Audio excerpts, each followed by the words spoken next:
Hello everyone. In previous video we seen structure of nucleic acid. There are two types of nucleic acid. We seen DNA and RNA, deoxyribonucleic acid and ribonucleic acid. Now we will move on our next topic. The topic is bonds, structure of bonds, nature of bond linking monomers in a polymer, right?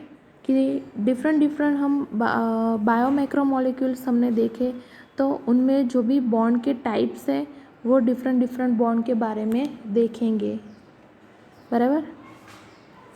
So first of all we start protein. कि protein formation में कौन से type का bond होता है? Peptide bond, right. Okay, so first देखते हैं हम प्रोटीन कि प्रोटीन के स्ट्रक्चर में कौन सा बॉन्ड होता है? Peptide bond. Peptide bond formation कैसे होता है वो ऑलरेडी हमने देख लिया है, बट हम यहाँ फिर देखते हैं. When two amino acid bind and release a water molecule, that is called hydrolysis, right. और ऐसे बहुत सारे अमाइनो एसिड बाइंड होके एक चेन बनती है, that is called polypeptide chain. So यहाँ आपको दिया है वो हम देखते हैं.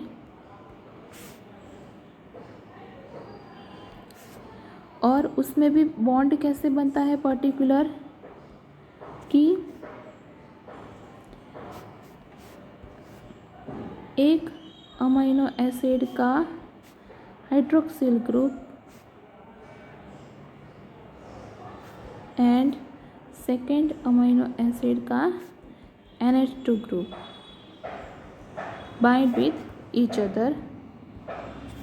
So in polypeptide or a protein, amino acid are linked by peptide bond. कि amino acid linked by peptide bond which is formed when the carboxyl group of one amino acid reacts with the amino groups of next amino acid with the elimination of a water moiety, the process known as dehydration or we can say hydrolysis.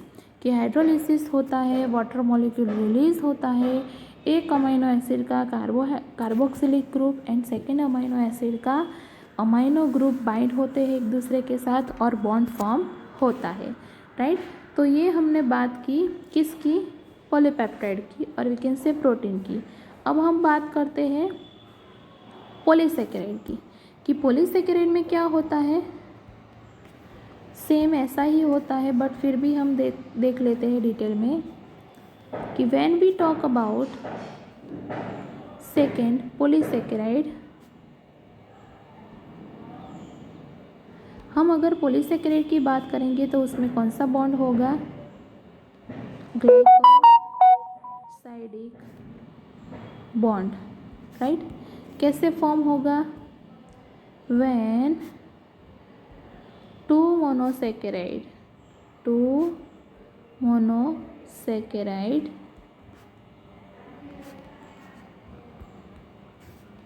binds with each other. When two monosaccharide bind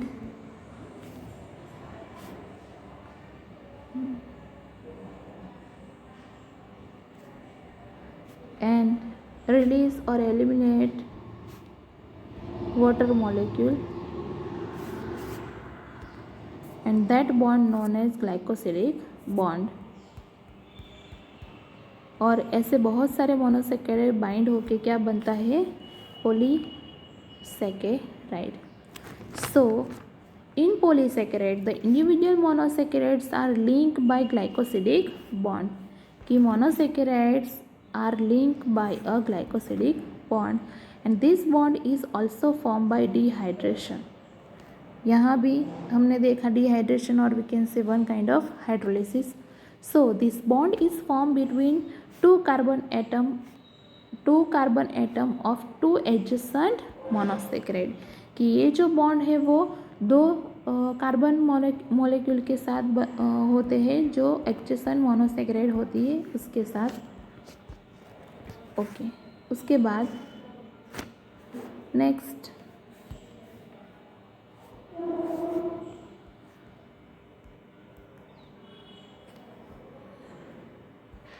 third nucleic acid. Nucleic acid में कौन सा bond होता है? Ester bond. और ये bond कैसे form होता है कि when two nucleotide bind with each other,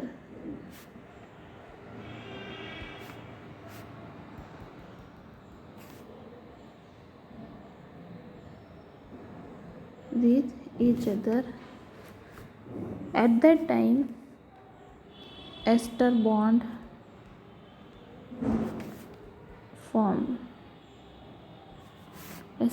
is formed, right? कैसे फॉर्म होता है?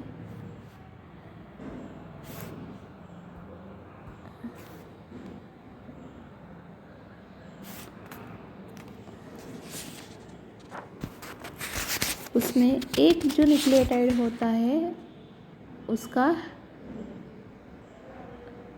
3' carbon of 1 sugar, 3' carbon of 1 sugar of 1 nucleotide and 5' carbon of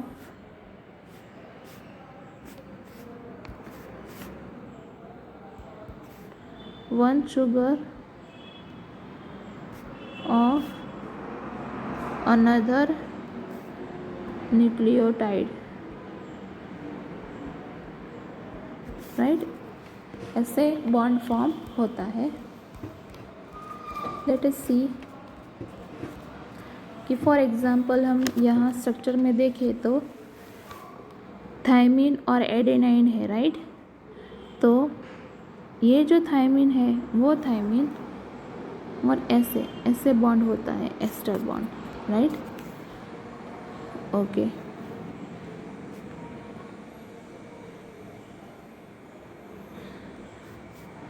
in nucleic acid a phosphate moiety links the 3' carbon of 1 sugar, 3' carbon of 1 sugar of 1 nucleotide to the 5' carbon of sugar of succeeding nucleotide के उसके बाद में तुरंत जो भी nucleotide आता है उसके बीच में बॉन्ड फॉर्म होता है। The bond between phosphate and hydroxyl group of sugar, that is by that bond known as ester bond, as there is one such ester bond on either side, it is called phosphodiester bond। कि bond की एक तरफ phosphate group होने की वजह से इस bond को हम बोलेंगे फॉस्फोडाइस्टर बॉन्ड। क्लियर? समझ में आए? Different bond new old syllabus में तो आपको स्ट्रक्चर के साथ बताया था, बट यहाँ आपको स्ट्रक्चर के साथ याद नहीं रखना है तो वो अच्छी बात है, सिर्फ थियरिटिकली याद रखना। ओके, अब हम न्यूक्लिक एसिड में सेकेंडरी स्ट्रक्चर की बात करते हैं, मीन्स की डीएनए की बात करते हैं। मैं यहाँ डीएनए ड्रॉ करती हूँ।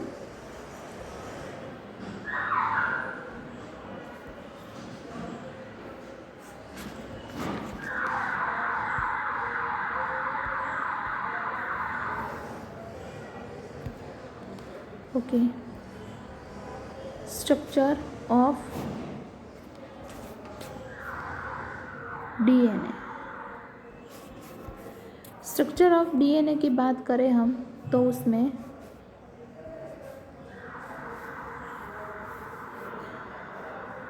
ऐसी 2 स्ट्रैंड होती है जिसमें 3' 5' 3' 5' होता है, राइट। और ये दोनों के बीच का जो डिस्टेंस है दैट इज़ 20 एंगस्ट्रॉम। टू ये जो स्ट्रैंड है that is called both strand that is called polynucleotide chain, and the distance between two polynucleotide chain that is 20 angstrom. Okay, this is one helix, and the one helix diameter that is 34 angstrom. The diameter of one helix that is 34 angstrom, and each helix contain 10 base pair. 1 2 3 4 5. 1 2 3 4 5, right? 10 base pair. And याद रखना each helix contain 10 base pair means के यहाँ याद रखो तो for example one helix 10 base pair means 20 nitrogen base. So 100 helix how many base pair, ऐसे question पूछे जा सकते हैं, राइट। तो अगर बेस पेयर की बात कर रहे हैं तो बेस पेयर में आंसर देना है, और नंबर ऑफ़ नाइट्रोजन बेस की बात कर रहे हैं तो आपको नंबर ऑफ़ नाइट्रोजन बेस के बारे में बताना है। उसके बाद ये जो दो नाइट्रोजन बेस है, राइट, उसके बीच का जो डिस्टेंस है that is 0.34 angstrom. The distance between two nitrogen base, this is distance between two nitrogen base that is 0.34 angstrom. Clear, समझ में आ रहा है, यस और नो। नेक्स्ट दूसरी बात डीएनए के बारे में कि एडेनाइन थाइमिन के साथ बाइंड होता है। कैसे बाइंड होता है?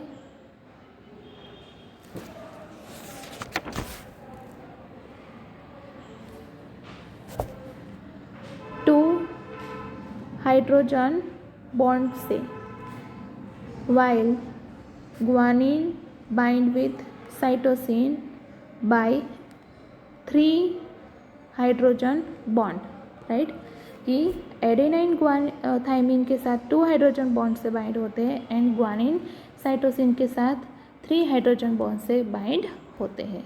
क्लियर, समझ में आया पूरा स्ट्रक्चर, राइट। देखते हैं हम बुक में से।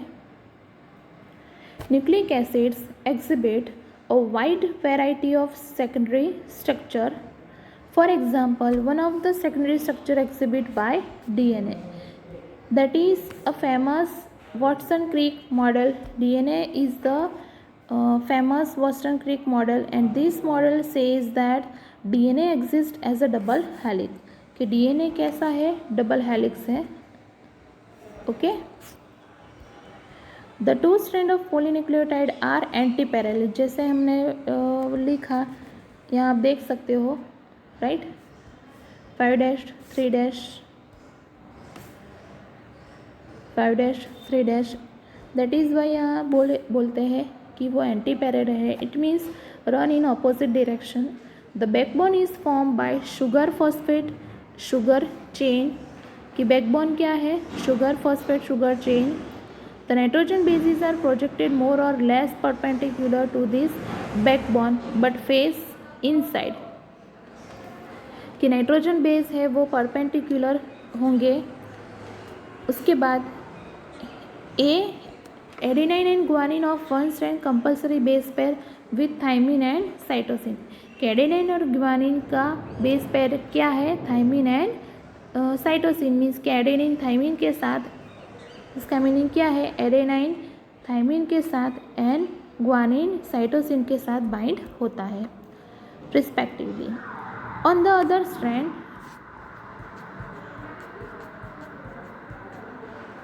There are 2 hydrogen bond between adenine and thymine and there are 3 hydrogen bond between guanine and cytosine. Okay, आप यहाँ स्ट्रक्चर में देख सकते हो, this is the double helix structure of DNA, right, जिसमें से इतना ही पोर्शन आपको जूम करके दिया है। ये जो है सभी शुगर है, pentose sugar, deoxyribose sugar है, right. This is phosphate, this is phosphate group, okay.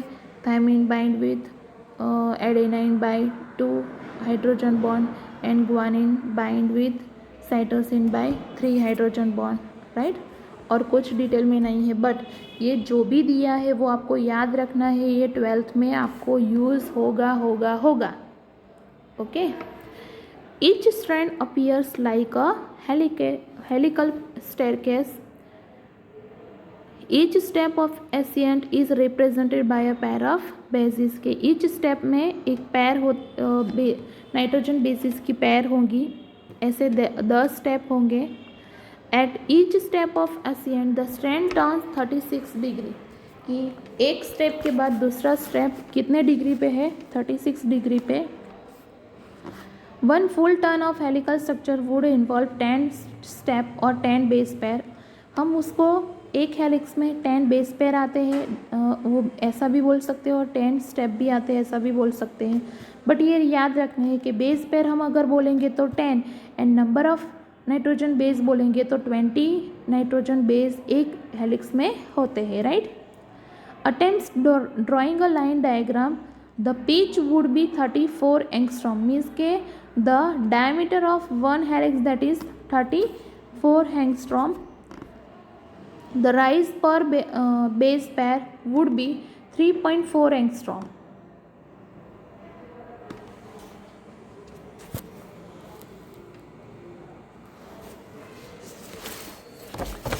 Means what?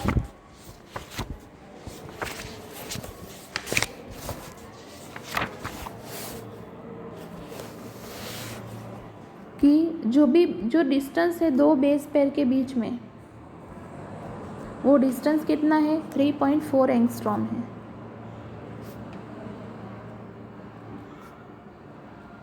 मैंने यहाँ 0.34 लिखा है, बट 0.34 नहीं, 3.4 एंगस्ट्रॉम है, राइट। ये आपको याद रखना है, please correct is. So pitch would be 34 angstrom and base pair के बीच में जो भी डिस्टेंस है दैट इज 3.4 एंगस्ट्रॉम।